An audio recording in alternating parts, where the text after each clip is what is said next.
You've been warning about this for many years yourself personally, The Strange Death of Europe. People who've read that fantastic book would know about these trends well. Now, I hesitate to ask you about this rather frivolous story. Only one could argue it's not as frivolous as it first seems. What is your take on the Kate Gate fake photo scandal? Has caused an almighty media storm. We've even got academic journals here in Australia writing about it. Every mainstream media outlet is crazy about it. Firstly, do you believe that Kate is responsible for those 16 editing errors that were identified, at least 16? What do you make of this bizarre story? I can't understand it at all, Rita. I have to admit, I can't understand it at all. Maybe you can explain it to me. I just don't get it. First of all, the analysis of the photo, the minute it came out, I couldn't understand. It just seemed to me to be a happy family photo. But then, what is this photo editing thing, Rita? I've got to ask you. I What don't are the know. changes?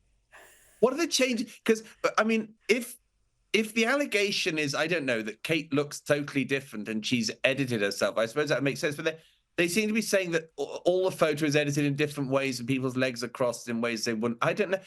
I don't quite know what people are trying to imply, and I wish they'd come out with it. Um, it's baffling to me. The one thing I would say is that it is probably a good example of why people in the public eye, particularly very prominently in the public eye, like royals, should be very careful about acceding to demands to sort of show themselves. If the Princess of Wales is ill, she clearly has been ill for some time.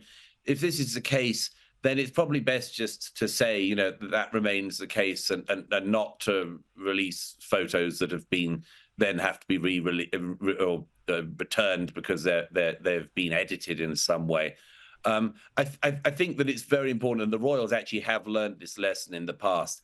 It's actually very important not to accede to too much public pressure when there are private matters at stake. And if I was giving them advice, I would say, first of all, just try to bear in mind that you need to recover in your own time. Don't release photos and don't unleash this blizzard of speculation online, because I've seen people go into sort of all sorts of mad corners, Rita, as I'm sure you have.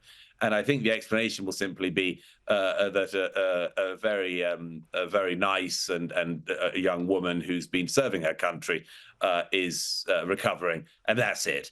And all the people who want to find evidence that the moon landing didn't happen from this photo, they're going to be disappointed.